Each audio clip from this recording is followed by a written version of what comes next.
Arrestation pour corruption au Malawi. 2 personnalités ont été mises aux arrêts pour corruption.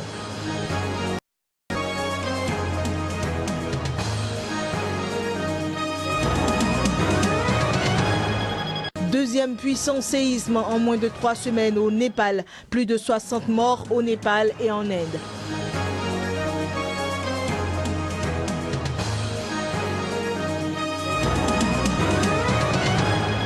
Rencontre mardi entre John Kerry et Vladimir Poutine à Sochi. L'Iran et la guerre en Syrie étaient à l'ordre du jour.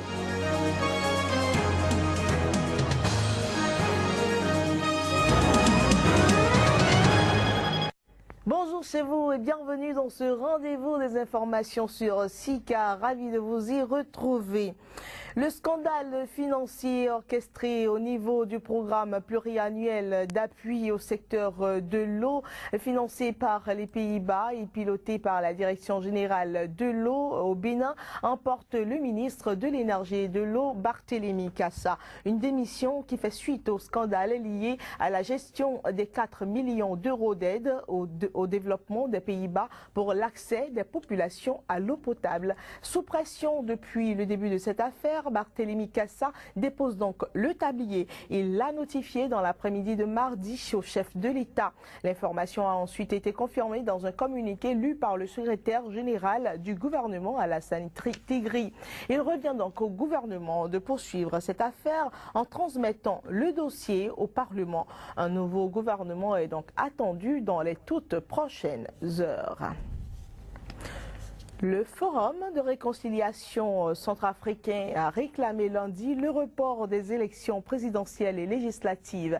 C'est à travers un acte de l'impréparation des autorités de transition et ce, malgré les demandes insistantes de la communauté internationale pour un retour rapide à la normalité constitutionnelle à Bangui. Reportage. Les délégués étaient réunis pour faire des propositions de sortie de crise à la Centrafrique.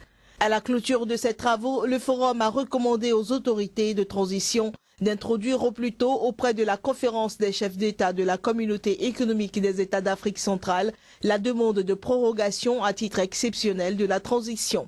Une cérémonie de clôture entachée par des tirs devant l'Assemblée de transition et la réapparition de barrages à plusieurs points de la capitale. Le forum a débouché sur des dizaines de recommandations, mais le rythme auquel les travaux ont été menés et le flou dans les procédures ont créé des mécontentements. Plusieurs groupes d'ex-Séléka et d'anti-Balaka sont sortis dans la rue pour exiger le départ de la chef de transition. Les Africains, nous voulons la paix. Nous voulons que Samba Panza va démissionner. Aujourd'hui, nous voulons la paix. C'est ce que nous voulons. Les délégués n'ont fixé aucune échéance pour la tenue des scrutins initialement prévus en août 2015.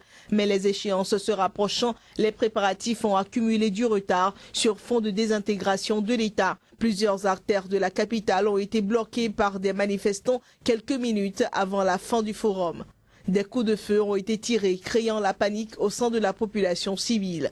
Le secrétaire général de l'ONU Ban Ki-moon a quant à lui, dans un communiqué, félicité le peuple centrafricain pour l'adoption d'un pacte républicain à l'issue du Forum national de Bangui qui s'est tenu du 4 au 11 mai. Les partis politiques défendant les idéaux du père de la révolution burkinabé Thomas Sankara ont annoncé à Ouagadougou leur volonté de désigner un candidat unique pour l'élection présidentielle d'octobre prochain. Les formations sankaristes sont donc en plein préparatif d'une convention d'union qui va regrouper 9 partis. L'un des objectifs de la convention est d'en sortir avec un seul candidat sankariste pour l'élection présidentielle du 11 octobre. Si aucun nom n'est pour l'instant cité, de nombreux observateurs pensent que l'actuel président de l'Union pour la Renaissance, parti sankariste, UNIR PS, maître Benewande Stanislas Sankara, 2 fois candidat malheureux au présidentiel de 2005 et 2010, face à l'ancien président Blaise Compaoré, fait figure de favori. Cette convention, prévue pour samedi et dimanche, est placée sous le haut patronage de Mariam Sankara, la veuve de Thomas Sankara. L'ancien chef de l'armée malawite, Henri Odilo, et un autre officier supérieur ont été arrêtés pour corruption dans une affaire de financement de matériel non livré. L'annonce donc a été faite par les autorités malawites. Une arrestation qui vient confirmer la fermeté qu'affichait le nouveau président à sa prise de service. Les images.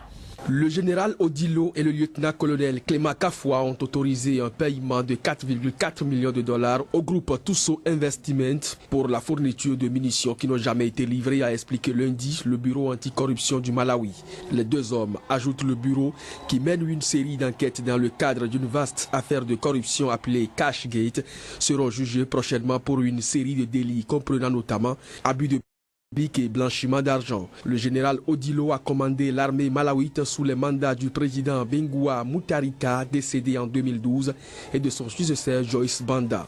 J'ai prêté serment et me suis engagé à préserver et défendre la constitution et les lois de ce pays. Pour cette raison, quiconque enfreindrait la loi dans ce pays devra faire face à la justice, menaçait déjà le chef de l'État à sa prise de service, le président Peter Mutharika, révoquant à son arrivée au pouvoir en 2014 le général Odilo. L'affaire Cashgate, qui concerne quelques 30 millions de dollars détournés des fonds publics, a entraîné le retrait de l'aide au Malawi de nombreux pays étrangers pour un montant de l'ordre de 150 millions de dollars.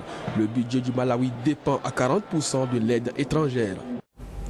Au Burundi, un jeune manifestant a été tué mardi à Bujumbura. L'incident s'est produit au cours d'une nouvelle manifestation organisée par les opposants à un troisième mandat du président Pierre Nkurunziza. Il intervient donc à la veille d'un sommet régional destiné à convaincre le chef de l'État de renoncer à sa candidature. De nouvelles violences ont éclaté entre manifestants et forces de l'ordre burundais à Bujumbura, causant le décès d'un manifestant tué par balle. On dénombre également 2 blessés par balle, dont un garçon d'une dizaine d'années. Précisons que les contestations qui en sont à leur 17e jour au Burundi sont émaillées de violence et ont déjà fait une vingtaine de morts. Regardez, il tire à balles réelles sur la population qui n'est même pas armée. Nous n'avons ni pierre ni gourdin. Rappelons que les manifestations interdites par le pouvoir en place ont débuté le 26 avril dernier dans plusieurs quartiers périphériques de Bujumbura au lendemain de la désignation du président Nkurunziza comme candidat à la prochaine élection présidentielle. Précisons que les chefs d'État de la communauté est-africaine se réuniront au cours de la semaine à Dar es Salaam pour tenter de trouver une issue à cette crise qui a déjà poussé des dizaines de milliers de Burundais à se réfugier dans les pays voisins. Le président haïtien Michel Barthélémy a accueilli mardi son homologue François Hollande en visite officielle à Port-au-Prince. Il a par ailleurs expliqué au président français qu'aucune compensation ne pourrait réparer donc les accrocs de l'histoire sur fond de polémique sur l'acquittement de la dette de l'indépendance par la France. Cette visite de François Hollande en Haïti met fin à une tournée qu'il effectue dans les Caraïbes depuis quelques jours.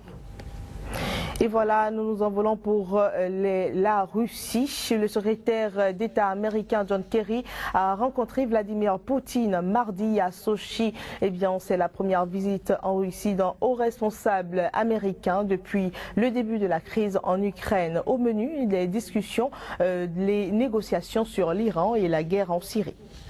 Les relations entre la Russie et les États-Unis connaissent une crise sans précédent depuis la fin de la guerre froide en raison de l'annexion par Moscou de la péninsule de Crimée en mars 2014 et du conflit entre séparatistes pro-russes et forces pro-occidentales de Kiev dans l'Est. Arrivé dans la matinée sur les bords de la mer Noire, John Kerry, accompagné de son homologue russe Sergei Lavrov, a d'abord déposé une gerbe de fleurs à un mémorial de soldats soviétiques tués lors de la Seconde Guerre mondiale. Les deux hommes se sont ensuite entretenus dans un hôtel du centre de Sochi. Le secrétaire d'État doit maintenant s'entretenir avec le président russe pour s'assurer de la mise en place des prochaines étapes du cessez-le-feu en vigueur dans l'est de l'Ukraine depuis février, alors que le pays traverse un moment critique. Les violences en Libye et en Syrie, la menace posée par le groupe État islamique et les négociations sur le nucléaire iranien seront également évoquées. Alors que les Occidentaux accusent la Russie de soutenir militairement les rebelles, ce que Moscou dément, des proches de l'opposant Boris Nemtsov ont présenté présenté mardi un rapport basé sur son enquête, réalisée avant son assassinat en février et qui prouve, selon eux, la mort de centaines de soldats russes en Ukraine. Nous voulons dire au peuple la vérité sur ce qu'il se passe en Russie et dans l'est de l'Ukraine. Nous voulons mettre Poutine face à ses mensonges. Nous voulons dire aux gens que le président russe, la personne contrôlant notre arsenal nucléaire, la personne en charge d'un immense pays, cette personne ment au peuple russe et au monde entier. Après plus d'1 an de tension, les signes timides d'une possible détente entre la Russie et les États-Unis commencent toutefois à apparaître. John Kerry doit se rendre ensuite à Antalya en Turquie pour un sommet de l'OTAN où seront présents les ministres des Affaires étrangères des pays membres. À Aden, grande ville du Yémen, les combats entre les rebelles chiites des Houthis et les partisans du président yéménite Hadi ont continué mardi. Ces affrontements intervenaient seulement à quelques heures d'une trêve humanitaire censée mettre fin à 7 semaines de raids aériens et de combats meurtriers dans ce pays. À quelques heures d'une trêve humanitaire censée mettre fin aux violences, les combats continuent à Aden. En effet, un dépôt d'armes des rebelles situé proche de la capitale Sanaa a été bombardé à nouveau, provoquant une série d'explosions. Effrayés, beaucoup de Yéménites préfèrent fuir leur maison. Nous ne pouvons pas retourner chez nous car ils pourraient nous tuer avec nos enfants. Nous n'avons rien fait de mal. Nous sommes innocents. Les Houthis sont une bande de lâches. Ils ont tué des civils, des femmes et des enfants.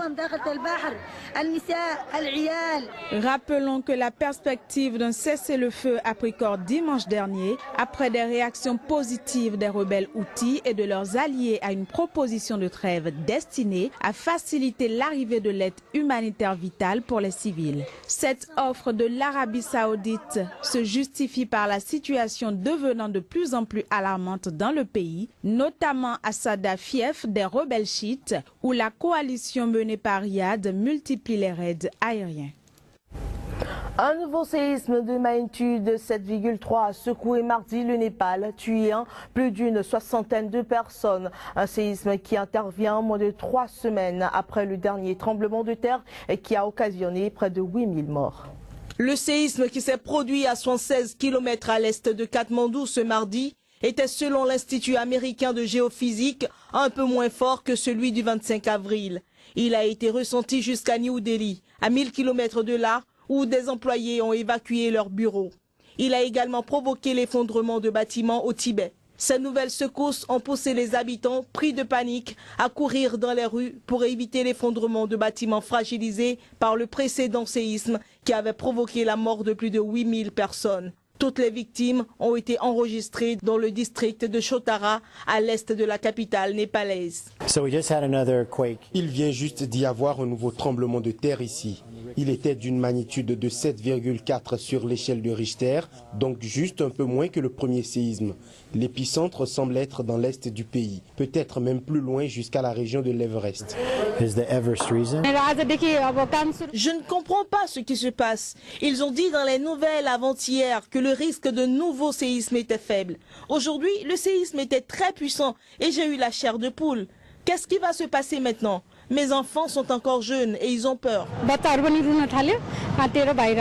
Par précaution, l'aéroport de Katmandou a été fermé durant quelques heures. Du côté de l'Inde, du fait du nouveau séisme, des étudiants ont passé leur examen en plein air.